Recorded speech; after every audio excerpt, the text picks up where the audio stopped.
Hey everyone, my name is Alan. Welcome back to the PT Nice Daily Show. Happy Monday morning. We hope you had a fantastic weekend. Before we get started with today's episode, I want to take a few moments and talk about Jane. Jane is an all-in-one online booking, scheduling, billing, and charting software built to help your practice thrive.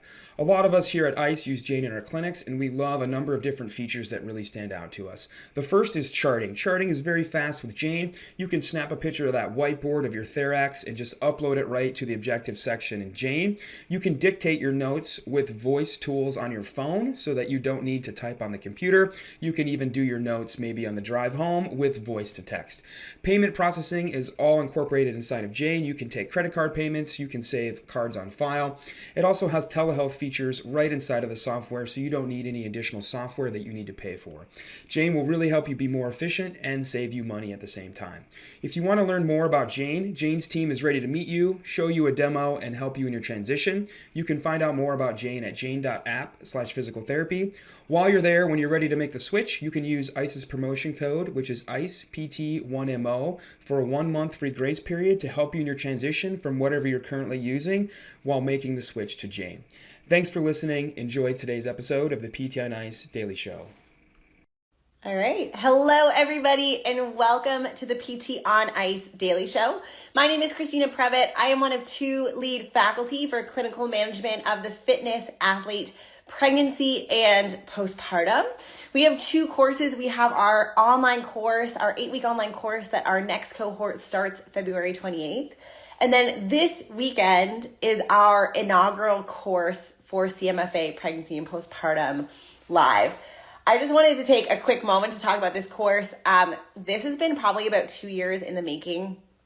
Alexis and I, we kept having these conversations, that we have a lot of great courses that talk about exercise and pregnancy. We have some courses that talk about, the internal part, but we don't have anything that creates this bridge, this continuum between the two. And so we have our sold out course in Hendersonville. I am getting so excited. We are going to be doing everything from teaching the basics of internal exams in sitting and in standing. And we're going to bridge that right into return to muscle ups, return to ring muscle ups, or I already said that, return to handstand push-ups, all of these things, return to the barbell. And it is going to be a really comprehensive course, and I am so excited. So if you did not get into our Hendersonville course, we are in Greenville, South Carolina, March 25th, 26th. Then we are in Denver, or at Onward Denver in April 23rd, 24th. Then we are in Washington and Bellingham in May. So if you are interested, please let us know. But I must tell you, I have a lot of pride in seeing how this course has come together and what we're about to bring to our students this weekend. And I am so excited to see what you all think and kind of see this labor of love that we've been working on for a very, very long time. All right, content for today.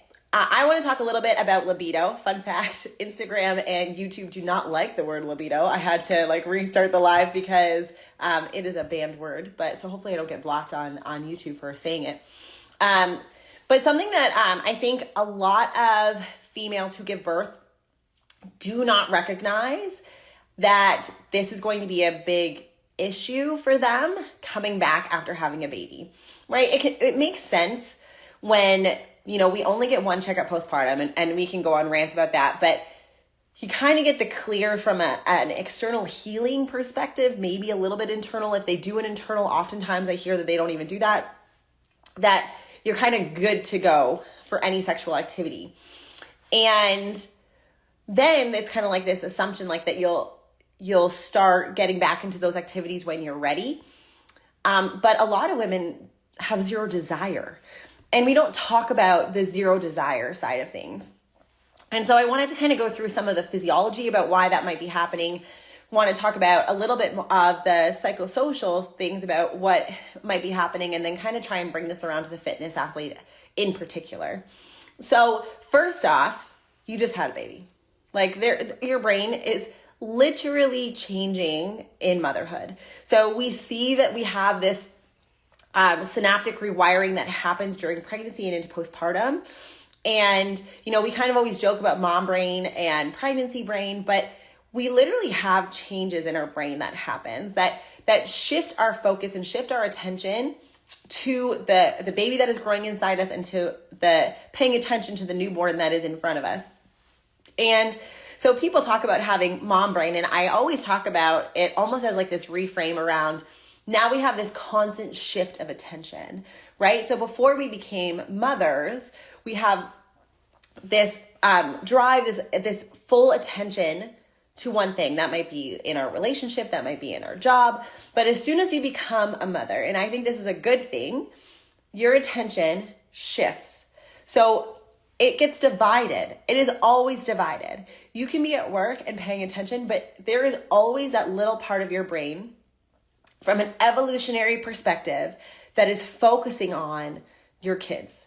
And that is very protective. It is there on purpose. That is how we take care of our offspring. So we kind of see it as this bad thing because we have mom brain, but really it's this division of attention that happens when we become parents. And that isn't a bad thing, but that kind of feeds into some of this sexual activity piece, right? Because it is very natural for us to be thinking about what is happening with our baby. We're thinking about, are they fed? Are they going to wake up if you're trying to, get into the bedroom during nap time? Are they breathing if you have postpartum anxiety? Those types of things. Do I have everything done that I need to get done? And your mind starts to really be consumed with all of these things around caring for a newborn. And so to get out of that headspace, to get into a headspace of intimacy with your partner can be extremely challenging. And that we need to acknowledge that, right? Like, this just relax, have a glass of wine, like all this type of stuff that we see also in the pain with intercourse conversations, unfortunately, can come into this libido conversation. So that's kind of number one from a physiology perspective. The second physiology piece is that especially if you are nursing, you are in a low estrogen state. So I did a podcast a little while ago around how breastfeeding and menopause are very similar.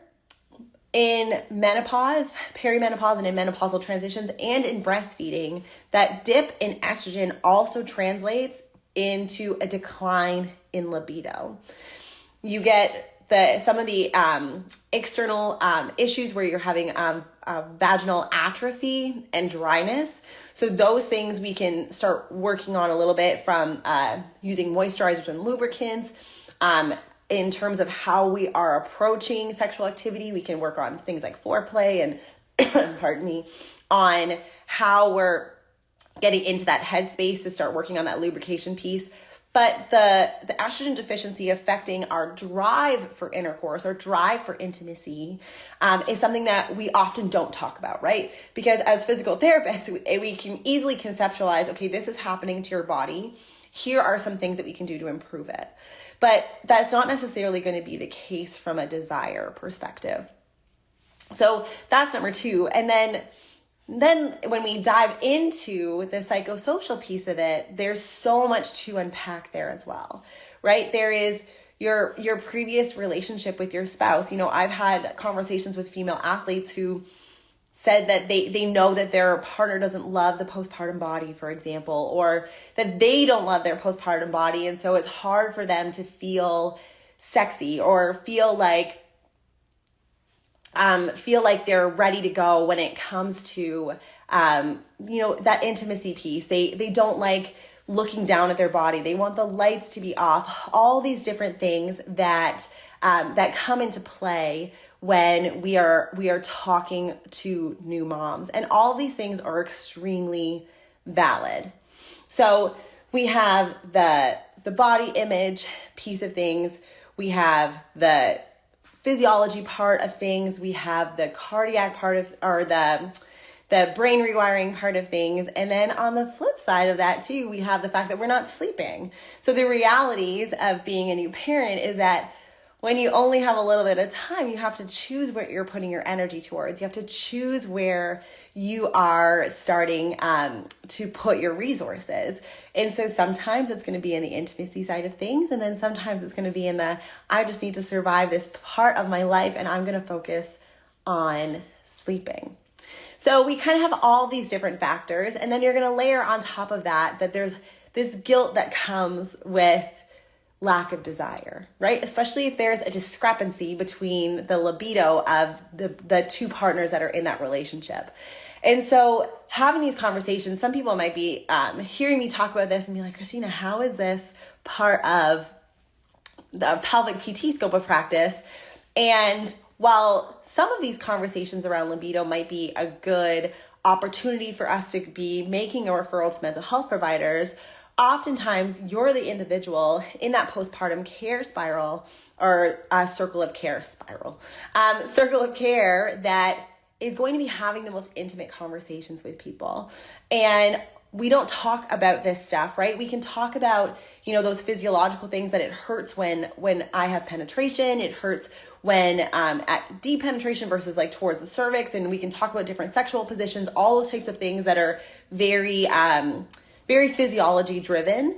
And the mental health side of things about the lack of desire, and like, again, with that painful intercourse piece, that other layer, like there's so many facets to this about if it hurts, you're not really going to want to have penetrative intercourse if that's kind of the modality of intimacy that you are accustomed to or that you and your partner are used to engaging in. And so all of these things kind of come up, and then you feel guilty about the fact that you have that lack of desire, and you can start having this spiraling that happens. And with the fitness athlete, with the CrossFitter, many of our female fitness athletes are feeling very, very much in love with the way that their body feels when they're active. They often describe things like feeling strong and empowered and confident. And that can really decline postpartum. It's a work in progress postpartum. And so all of those things kind of feed into their perception of self and their identity, their position in their relationship dynamics that are switching. And you might be the person that can open up these conversations because they're important conversations. And, it's easy for us to conceptualize the physical manifestations of issues with intimacy. But the psychosocial stuff is just as important, if not more important, because it isn't a fix of, using a lubricant or doing some relaxation in foreplay or, these change in positions, these very tangible constructs that we can give to our clients. It is something that has to be worked on. It's something that has to be reflected on. It's something that requires a little bit more legwork that isn't as tangible. And it's something that, is going to ebb and flow. So from the estrogen and the division of attention side of things, when individuals are done nursing, we may see that there's going to be a bump up in libido. When we have individuals who are, getting a little bit further postpartum, where they're getting more accustomed to this change in role, again, that libido might come back. But this also might be something that's a fairly persistent problem. You can layer in perinatal mental health issues. That's going to affect libido as well. If they're taking medications, antidepressants, anxiolytics, that's going to affect libido as well. And so sometimes it might take a little bit of detective work, a little bit more of a diving into some of these things in the subjective, or if this is coming up, to recognize, what is happening, why is this happening, and how can I best advocate for my client. But the very first thing is talking about it and normalizing the fact that this is something that comes up a lot postpartum. And it can happen more often with one pregnancy versus the other, with different switches in dynamics and others. And if you get your client during her pregnancy, discussing this can make a world of difference. We talk a lot at ICE about these preventative healthcare strategies, and this is one way, again, for us to set our moms up postpartum, like, know that this is going to change. Don't talk to your husbands about what the best, swaddle is. Like, you're going to figure that out. What you need to be talking about is, that your relationship dynamic is going to change.